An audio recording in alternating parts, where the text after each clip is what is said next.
for licensing and regulating the new and emerging innovative nuclear designs.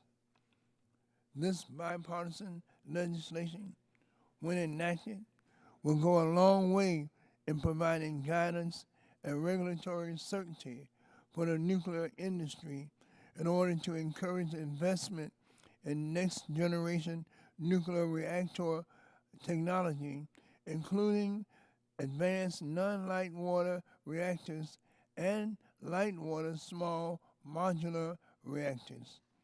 So while I support the goals of H.R. 4979, Mr. Chairman, unfortunately, I cannot support the objectives of H.R.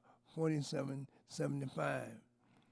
The Ozone Standards Implementation Act would change both the intent and the desired outcomes of the National Ambient Air Quality Standards, or NAAQS, as required by the Clean Air Act.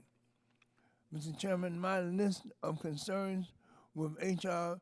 4775 are many, but the main issue I have with this legislation is that it would permanently weaken the Clean Air Act as well as future pollution health standards for all criteria pollutants. Specifically, Mr. Chairman, H.R. 4775 would fundamentally change provisions of the Clean Air Act by imposing cost and technological feasibility considerations on the standard setting process.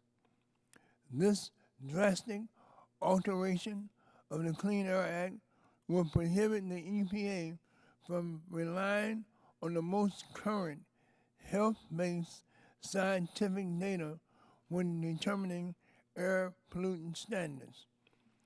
Instead, this bill would require the agency to primarily consider industry-friendly standards regardless of their impacts on public health and the environment.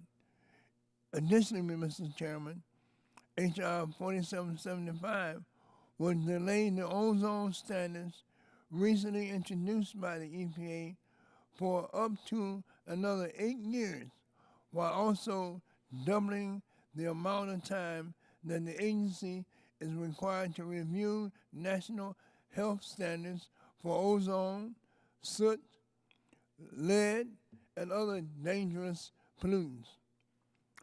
Mr. Chairman, the new standard that the EPA recently issued tightening the ozone NAAQS from 75 parts per billion to 70 parts per billion already represents a measured approach that seeks to balance both public health impacts as well as the rule's overall cost benefit, even though this is not a prerequisite of the Clean Air Act. Unfortunately, Mr. Chairman, H.R. 4775 represents the exact opposite of a measured approach, as it unabashedly tips the scales in favor of industry over public health. This bill delays new standards for years on end. It changes the consideration of future standards from health-based to industry-friendly regulations. It creates loopholes for construction permitting. It exempts the most extreme non-attainment areas, and it expands the definition of, quote, exceptional events, end quote, to include conditions that are becoming more and more common. Mr. Chairman, there's just not enough in this bill that benefits the overall public interest, and for that reason, I must oppose this bill and urge my colleagues to do the same. I want to thank you, and I yield back the balance of my time.